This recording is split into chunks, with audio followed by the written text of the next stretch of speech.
to right or right? Yeah, let's go left to right, yeah. I am Daniel Hernandez. I play lead guitar. Yeah, I'm Jacob. I play rhythm guitar.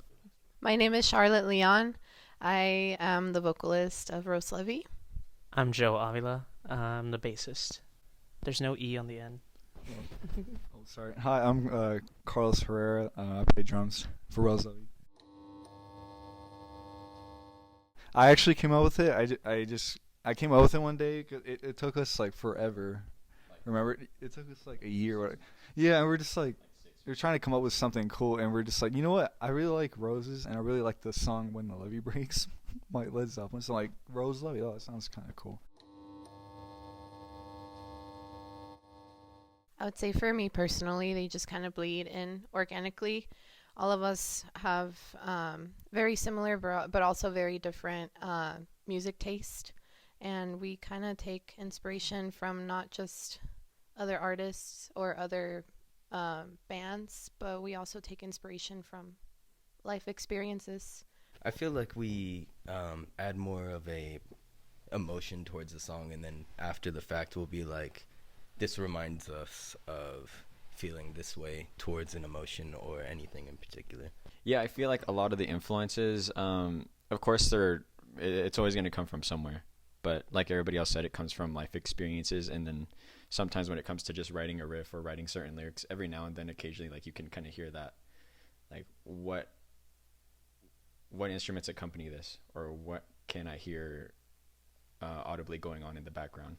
Those sort of things. I think over time you become your own influence. I feel like a lot of time when you start creating music, you try to, pay your, so to say, in a way, like your respects to the artists of everybody that's come before you. But I feel like you just kind of bounce off like each other within the band, and not only that, but musically within the scene. Like, at least me personally, I'll like take inspiration from there. Like, oh man, that was a really cool like rudimentary pattern they did on drums, or oh, that was a really cool lick. And you'll just like pick up these little things. So I feel like it's really important to like go out and support your own local music scene, but also, believing in yourself, because there's just so much variety, and there's so much talent, not only just locally but just everywhere. I feel like there's always a little something you can take from everybody.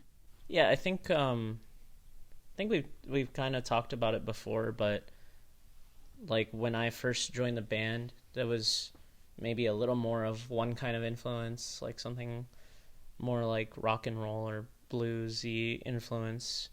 And then when I started playing with them, Daniel had been working more towards like the psychedelic side of things.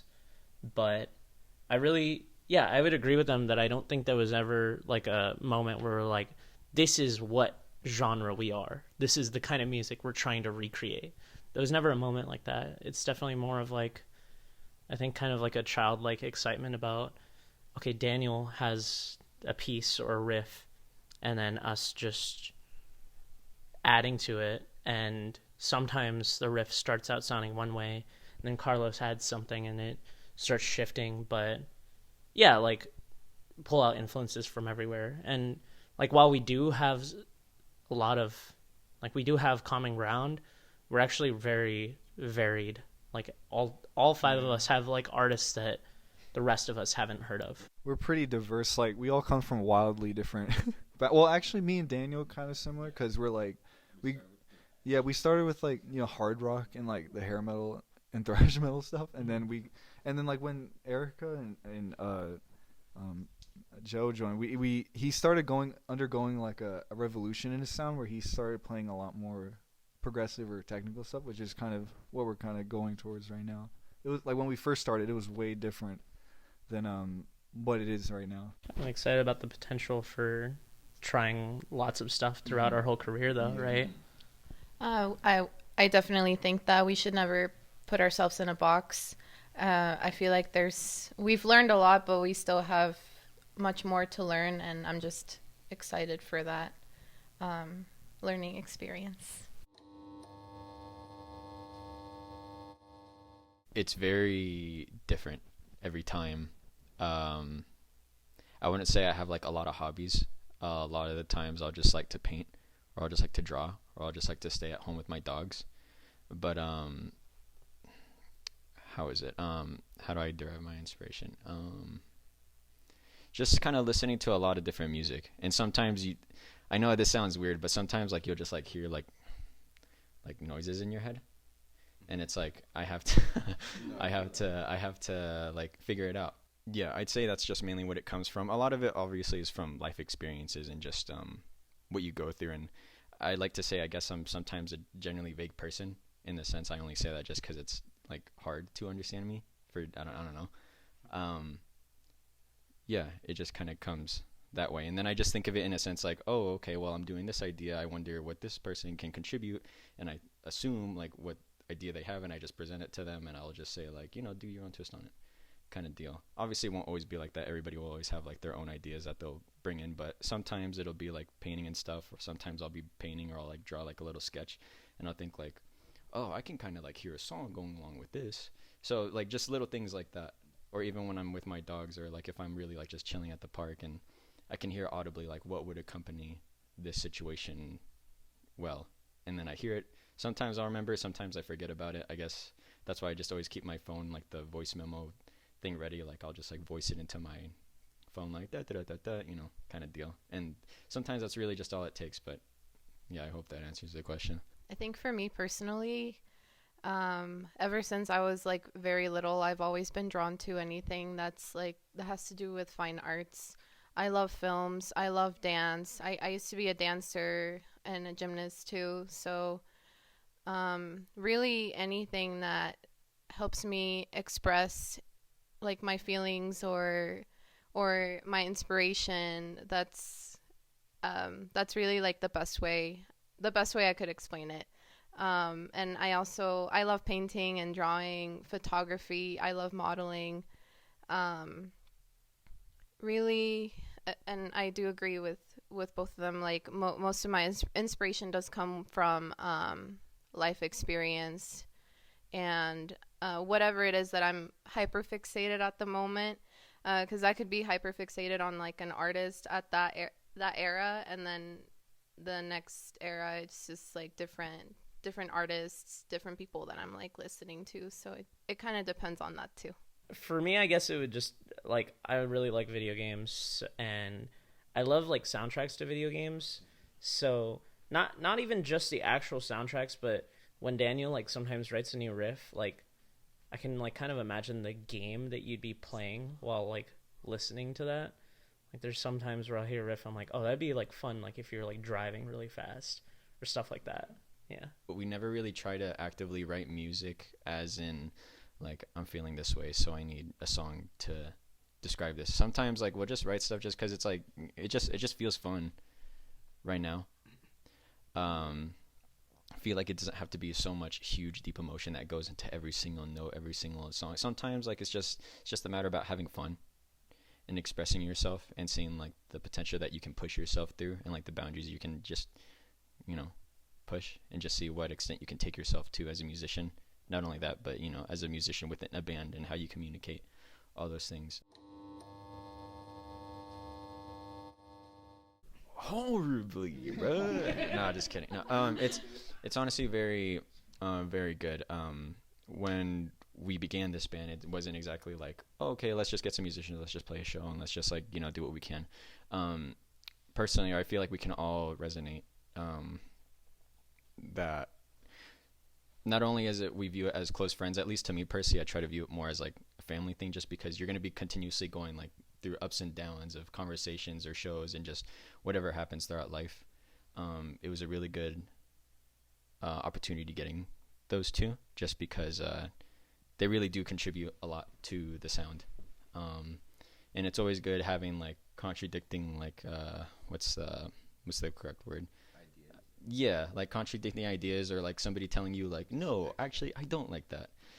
But it's good because you need to find ways to move around that.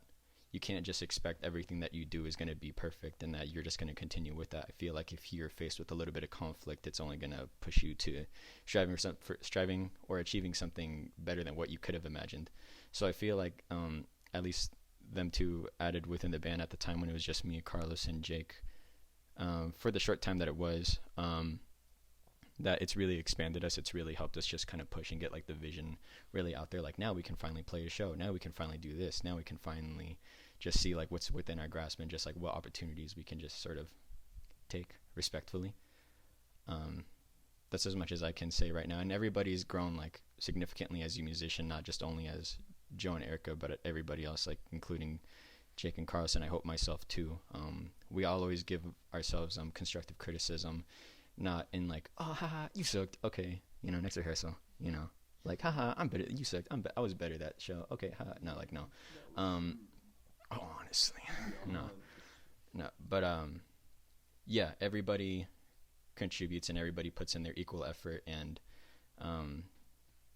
yeah, it's good having them both on. Our styles kind of combined into this new idea. When I joined Levee, one thing that really like drew me in was the fact that they were like open to, I guess, that whatever like the outcome would be with Joe and I joining in.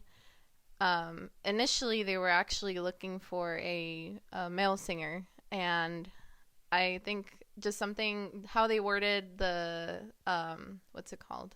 The ad. I don't know, just something drew me in, and I was like, I feel like they would be open to something that they're not expecting. And so I think the openness was just really nice, and it really made me feel welcomed. And I think I can also like speak for Joe that they felt welcomed as well. One thing that was kind of interesting, like I had been auditioned like maybe 1 or 2 weeks before Charlotte had, and we had this talk like at a restaurant, and I was like, oh, by the way, guys, like I identify as non-binary, just letting you guys know that. And then Charlotte was also like, oh, me too. And it was just, I'm not necessarily saying that was like something that made me decide, oh yeah, this is cool, but like that commonality was just made it a little nicer that like the two new people are both LGBT. So that was also an interesting dynamic. Yeah, over the year, like especially when Joe and Erika joined, it was so cool, like such a radical shift in the compositions of the song. Like they were getting more complex, and I really enjoyed the challenge. And I think Erika's vocals and stuff really complement the band sound, and like the kind of sound we're doing, and Joe's playing as well is really great for this kind of music. So yeah, it's been amazing. I mean, we wouldn't be here without them, you know.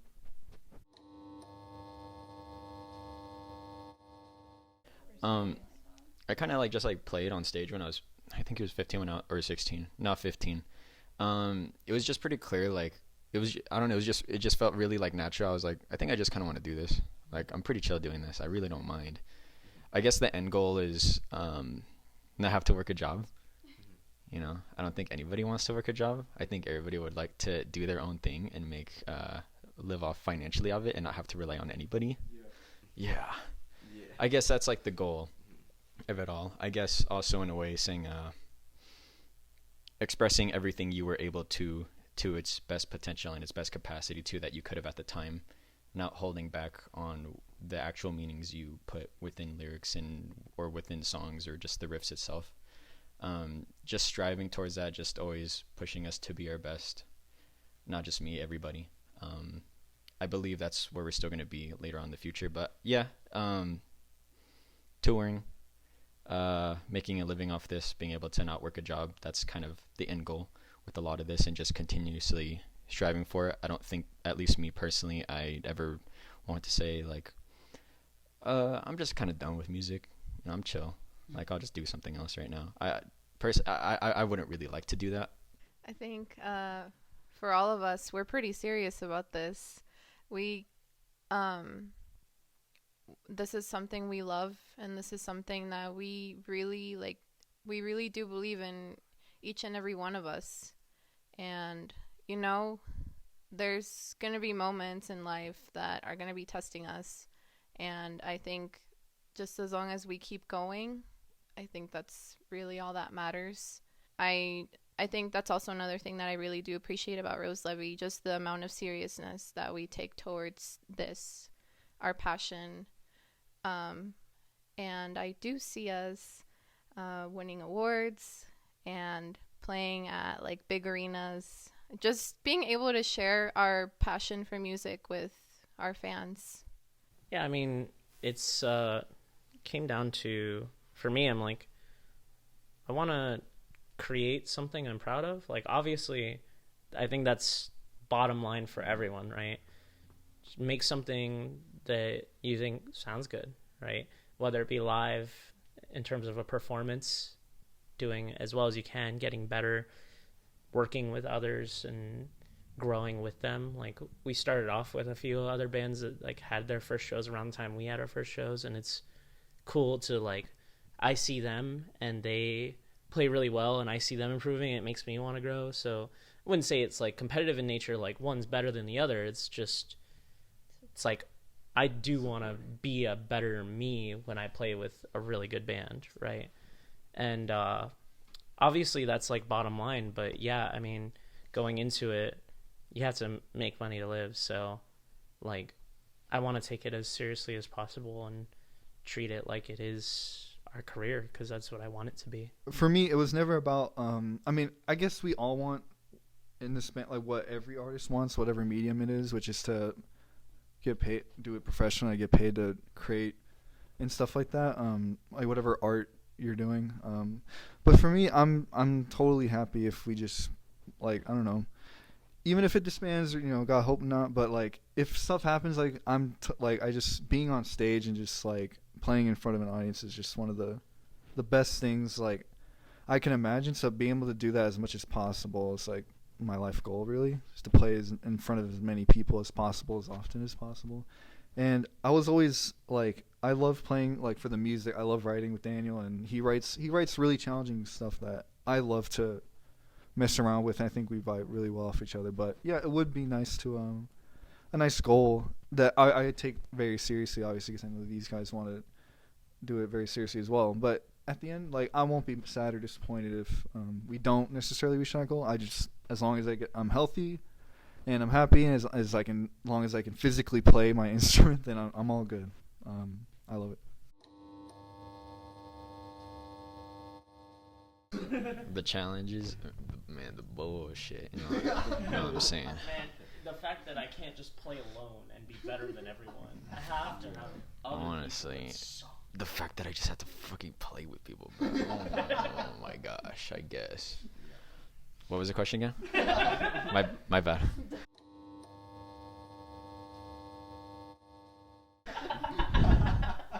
What are the challenges you guys face as a 5-piece band? Challenges. Yeah. No.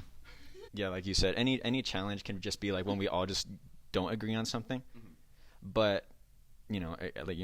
Quick fix, like we just kind of weigh the pros and the cons, and then we all just try to, do a compromise. Like, oh, well, we can't fully do that, but we can do some of this, but we can't do some of that. I get, obviously that's vague. It's just that there's been like 50 situations, so it's kind of hard to be specific, but it hasn't been too much of a challenge, honestly, really. Like, if we need to contact someone, we just call them and call them and call them and call them until they pick up.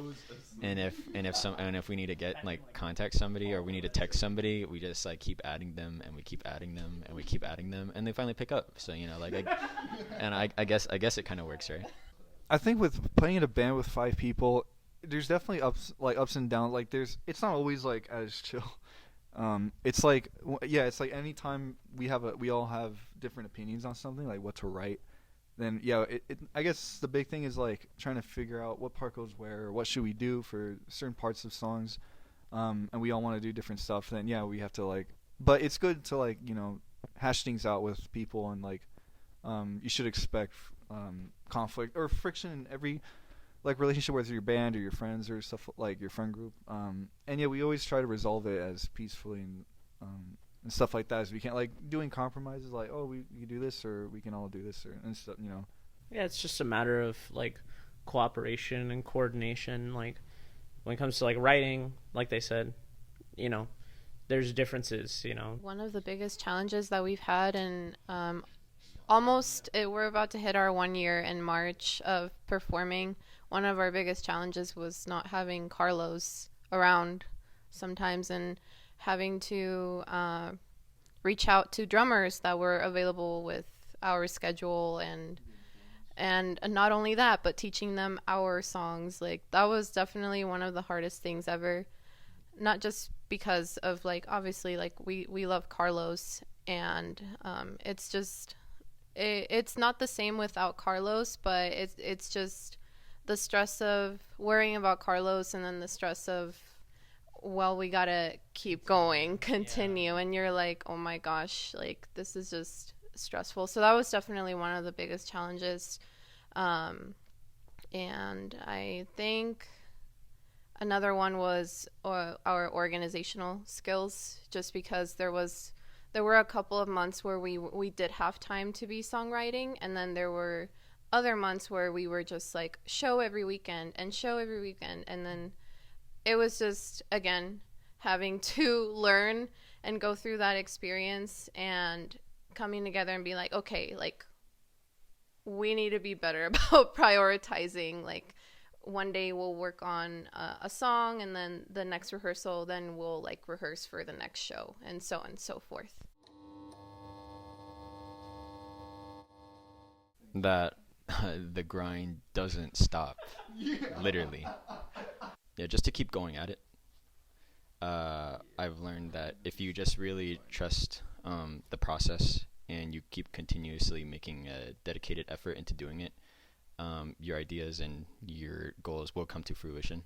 I'm pretty sure Daniel and I are on the spectrum of ADHD. With that being said, what I learned over the past year is that I have terrible time management, and I tend to underestimate how long a task is going to take me. I've also learned that I love seeing everybody's faces in the crowd. I just absolutely love that. There's just something so electric and beautiful about just seeing people's reactions, and I feel them so deeply. I can't even begin to explain.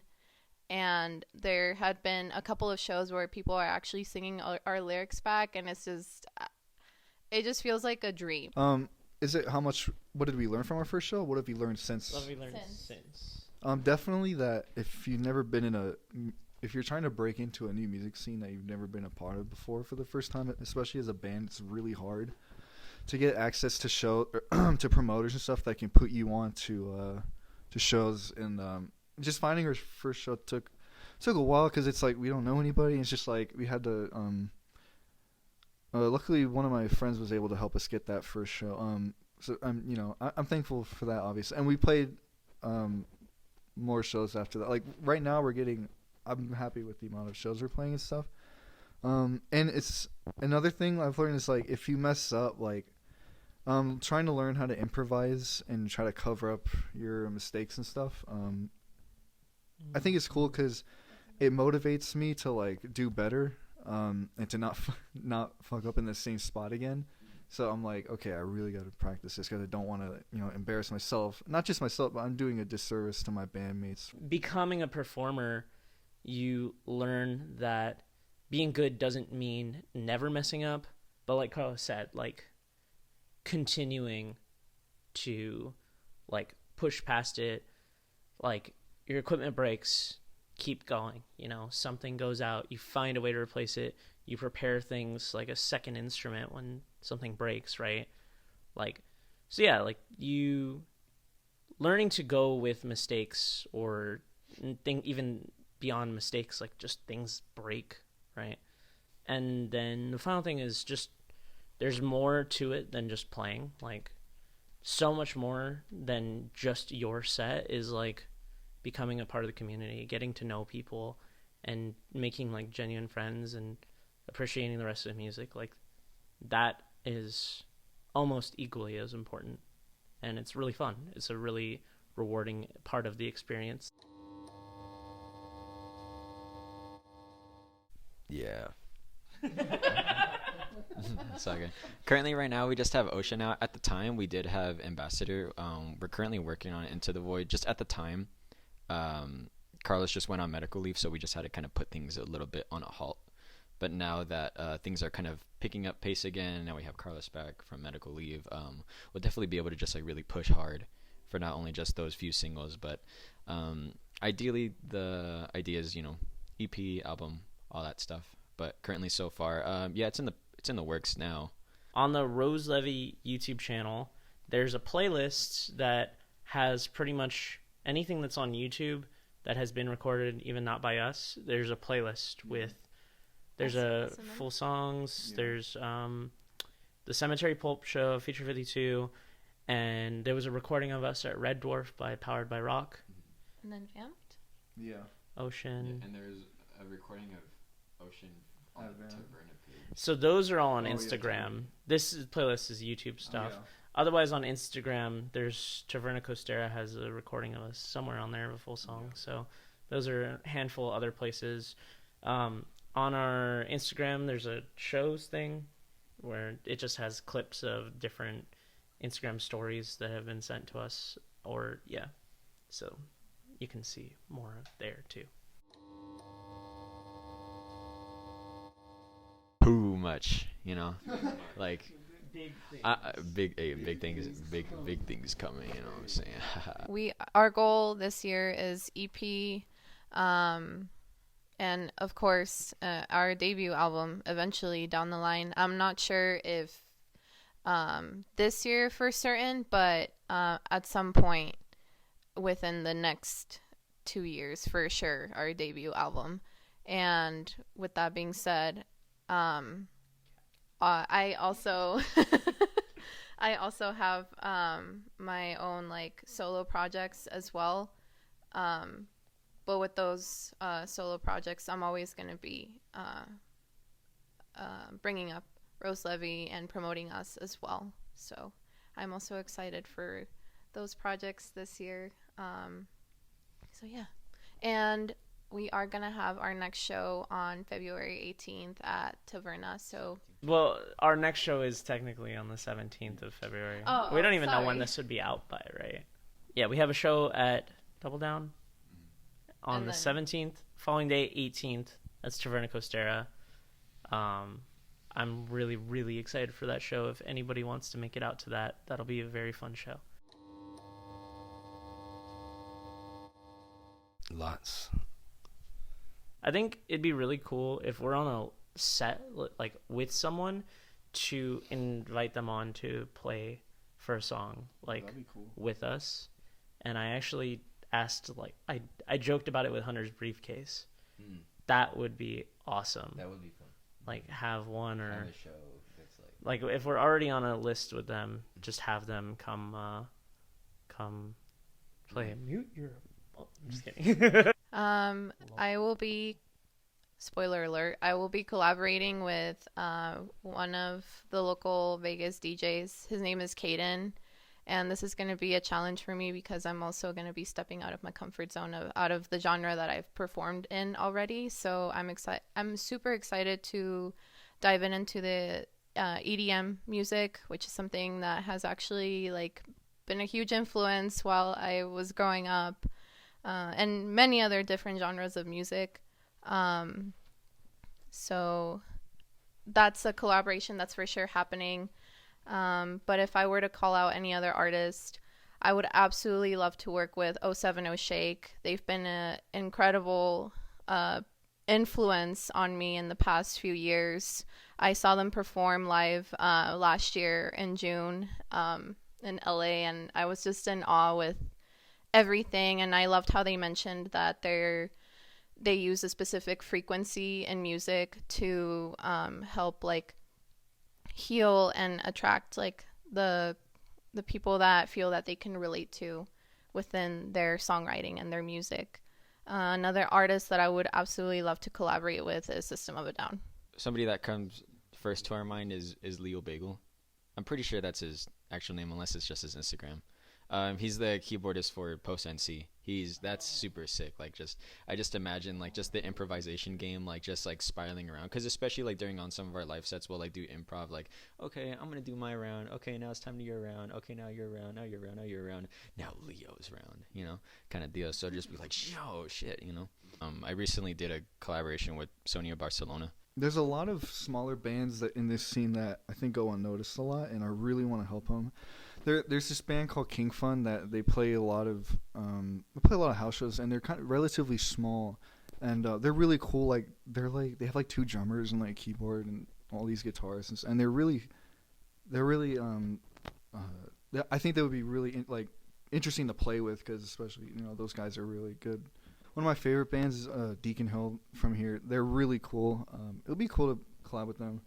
I'd love to play on a gig with Pure Sport, just play drums for them if they ever need a backup, a fill-in. I'd love to play. I know all their songs already. But there's just so many smaller bands in this scene that don't get a lot of attention, that are smaller than us, that I hope when we get to a big enough platform, we can really help push them, put them in front of more eyes, because I really feel like they deserve it. And one thing I want to do is just leave an impact on this scene, because I feel like Vegas has always been kind of like a flyover city for a lot of big touring acts, and it's been getting way better since the pandemic. Like a lot of bigger bands are starting to come through now with Vegas. I mean, we have like When We Were Young, and the Sick New World, and like all these new festivals popping up that are really cool.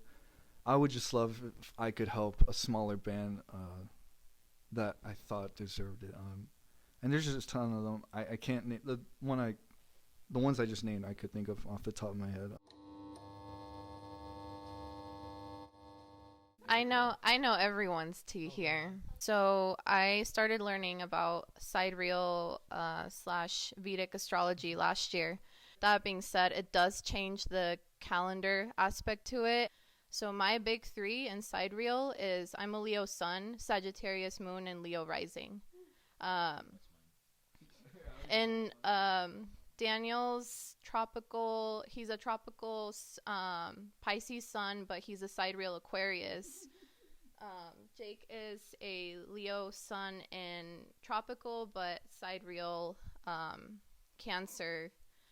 Joe is a tropical Capricorn, and I think they stay in sidereal Capricorn, but I'm not 100% sure yet. I have to verify. And Carlos is a tropical Leo sun, but he's a sidereal Cancer. And I tried to memorize everyone else's like big 3, but that's all I've got at the moment, because it does change a couple of things into sidereal, and some things do stay the same. So yeah.